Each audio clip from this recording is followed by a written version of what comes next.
Supreme court ने आरक्षण पर एक ऐसा ऐतिहासिक फैसला सुनाया है जो देश भर में एक भूचाल ला सकता है। क्या SC/ST कोटे में भी आरक्षण में क्रीमी लेयर का नियम लागू होगा? और क्या जो लोग अनुसूचित जातियों में IAS और IPS या अन्य कोई सरकारी कर्मचारी है, तो क्या सुप्रीम कोर्ट के इस फैसले के बाद उनके बच्चों को भी मिलेगा आरक्षण का लाभ? और सबसे बड़ा सवाल, क्या ये फैसला केवल आरक्षित वर्ग तक सीमित रहेगा या जनरल और OBC वर्गों के लिए भी नई चुनौतियां खड़ी करेगा? हाल ही में सुप्रीम कोर्ट ने SC/ST रिजर्वेशन से जुड़ी एक महत्वपूर्ण पीठ का गठन किया। ये संवैधानिक पीठ 7 जजों की बेंच से बनी थी, जिसमें से 6 जजों ने बहुमत से एक ऐतिहासिक फैसला सुनाया है। तो सवाल यह है कि इस फैसले का रिजर्वेशन सिस्टम पर क्या असर पड़ेगा? क्या इसमें SC/ST कोटा में कोई महत्वपूर्ण बदलाव होगा? और क्या इसका कोई प्रभाव जनरल कैटेगरी, अनरिजर्व और OBC वर्ग पर भी पड़ेगा? आइए अब जानते हैं कि सुप्रीम कोर्ट की संवैधानिक बेंच में वो 7 जज कौन कौन शामिल थे। तो पहले है चीफ जस्टिस पंकज मित्तल, दूसरे है जस्टिस मनोज मिश्रा और तीसरे जस्टिस है BR गवई और चौथे जज है जस्टिस सतीश चंद्र शर्मा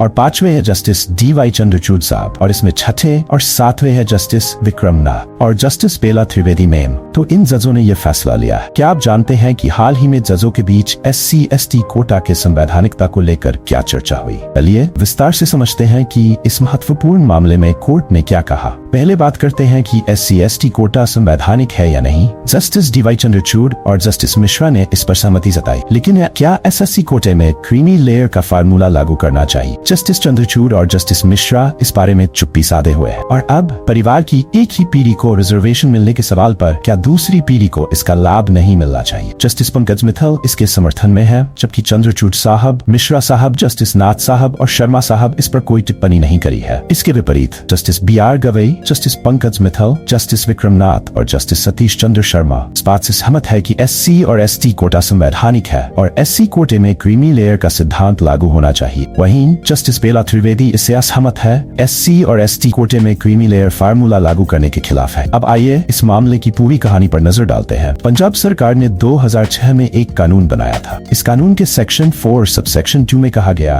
कि सरकारी नौकरियों में 25% रिजर्वेशन SC के लिए और 12% अन्य पिछड़ा वर्गों के लिए दिया जाएगा। इसी कानून के सेक्शन 4 के सबसेक्शन 5 में कहा गया कि SC के रिजर्वेशन में 50% सीटें वाल्मीकि और मजहबी सिखों के लिए आरक्षित होंगी। इस कानून को असंवैधानिक मानते हुए देवेंद्र सिंह नामक पिटीशनर ने इसे पंजाब और हरियाणा हाई कोर्ट में चुनौती दी थी। 2010 में हाई कोर्ट ने इस कानून को असंवैधानिक घोषित कर दिया। अब सुप्रीम कोर्ट की 7 जजों की संवैधानिक पीठ ने इस मुद्दे पर सुनवाई की। उन्होंने 6-1 के अनुपात में कहा कि अनुसूचित जाति कोटे में जातियों के आधार पर बांटना संविधान के अनुच्छेद 341 के खिलाफ नहीं है। कोर्ट ने राज्यों को आदेश दिया कि वे मनमर्जी से फैसला नहीं कर सकते और इसके लिए कुछ शर्तें तय की है। पहली शर्त है कि SC के किसी भी जाति को 100% कोटा नहीं दिया जा सकता और दूसरी ये शर्त है कि SC में शामिल जातियों का कोटा तय करने से पहले उनकी हिस्सेदारी का पुख्ता यानी पक्का डेटा होना चाहिए। तो अब ये सवाल उठता है, क्या अब SC कैटेगरी में भी क्रीमी लेयर लागू किया जा सकता है, जिससे कुछ जातियां रिजर्वेशन के दायरे से बाहर हो जाए? तो इसका जवाब जानने से पहले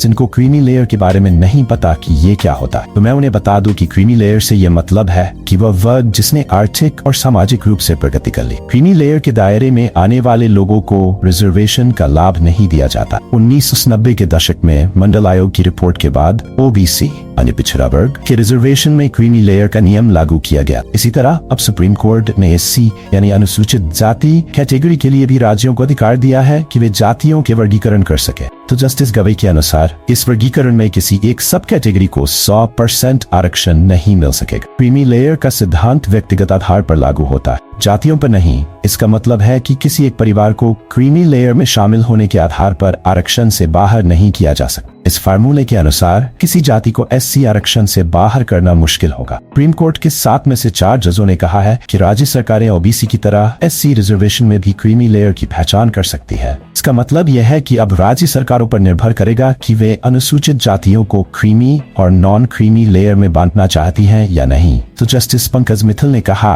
कि अगर कोई पिछड़ा व्यक्ति IAS या IPS बन जाता है तो समाज में उसकी स्थिति भले ही बदल जाए, लेकिन उसके बच्चों को रिजर्वेशन के लाभ मिलते रहेंगे। पूरी जाति को आरक्षण से बाहर नहीं किया जा सकता। हालांकि जस्टिस पंकज ने कहा कि जिस परिवार ने एक बार आरक्षण का फायदा उठा लिया है उसे अगली पीढ़ी में आरक्षण का फायदा नहीं मिलना चाहिए। इसका मतलब है कि आरक्षण सिर्फ एक पीढ़ी तक सीमित होना चाहिए। सरकार को इस पर नीति बनानी चाहिए, लेकिन इसे लागू करना आसान नहीं होगा। तो ये मानना है जस्टिस पंकज का। तो अब सवाल उठता है कि क्या आरक्षण सिर्फ सरकारी नौकरियों के लिए है या फिर शिक्षा और संसद में भी इसका असर होगा। तो जजों ने कहा कि शैक्षणिक और आर्थिक पिछड़ेपन के आधार पर आरक्षण दिए जाते रहे हैं। एससी समुदाय के पिछड़े वर्ग को प्राथमिकता देने से संविधान की समानता का लक्ष्य पूरा होगा। क्रीमी लेयर के तहत आर्थिक स्थिति सुधारने वाले लोगों को नौकरियों के आरक्षण से वंचित किया जा सकता है, लेकिन संसद और विधानसभा में एससी और एसटी के आरक्षण पर इसका असर नहीं पड़ेगा। संकल्प में ये समझिए कि कुछ जातियां अनुसूचित जातियां मानी जाती है। राष्ट्रपति इन जातियों की सूची तैयार करते हैं जो सामाजिक और आर्थिक आधार पर पिछड़े होते हैं या जिन्हें आगे बढ़ने का मौका नहीं मिला। ये सूची राष्ट्रपति राज्यपाल से सलाह करके तैयार करते हैं। भारतीय संविधान के आर्टिकल 341 के तहत आता है। चलो एक उदाहरण लेते हैं। जैसे आप मान लीजिए एक जाति है जिसमें 100 लोग हैं। इनमें से 30 लोगों के पास शानदार मौके हैं। उनके परिवार में आईएएस, आईपीएस या किसी और बड़े पद पर सरकारी नौकरी में लोग हैं। इसका मतलब इन 30 लोगों ने काफी तरक्की की है और उनका पिछड़ा हुआ दौर अब खत्म हो गया है। लेकिन बाकी इसी जाति में 70 लोग ऐसे हैं जिन्हें आगे बढ़ने का मौका ही नहीं मिला।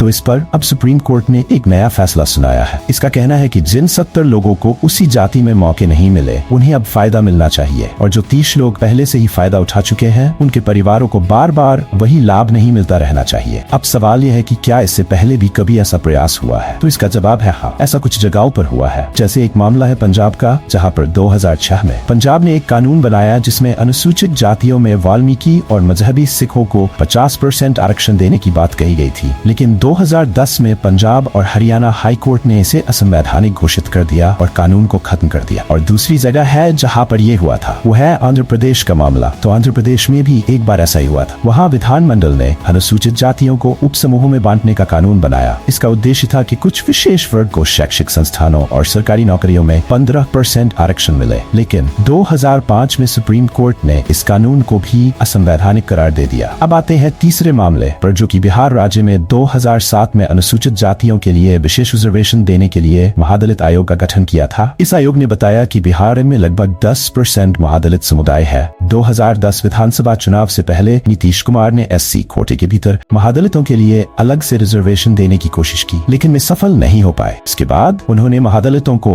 घर और जमीन देने के लिए कई योजनाएं शुरू की। हाई कोर्ट के पूर्व जस्टिस रामचंद्र राजू की अध्यक्षता में एक कमेटी बनाई गई। इसने रिपोर्ट में कहा कि राज्य में अनुसूचित जातियों की आबादी 16% है, लेकिन उनके पास केवल 5% नौकरियां हैं। इस आधार पर अगस्त 2020 में तमिलनाडु सरकार ने अनुसूचित जाति के भीतर अरुण हथियार जाति को 3% रिजर्वेशन देने का निर्णय लिया। 18 जनवरी 2024 को कर्नाटक में सिद्धारमैया सरकार ने कैबिनेट मीटिंग में तय किया कि कर्नाटक सरकार केंद्र सरकार से संविधान में संशोधन की सिफारिश करेगी ताकि दलितों के लिए इंटरनल रिजर्वेशन मिल सके। कर्नाटक के सोशल वेलफेयर मिनिस्टर एच.सी. महादेवप्पा ने कहा कि जब तक आर्टिकल 341 में संशोधन नहीं होगा तब तक कोई बदलाव नहीं होगा। तो कोर्ट के इन फैसलों को लेकर आपके क्या विचार है, कमेंट में जरूर बताएं। और अगर आपको ये जानना है कि डॉक्टर बाबा साहेब अम्बेडकर की वो कौन सी डिग्री है जो 100 साल होने के बाद भी भारत में अभी तक कोई नहीं कर पाया, तो स्क्रीन पर आ रही वीडियो पर क्लिक करें। वहाँ आपको इसकी सारी जानकारी मिलेगी।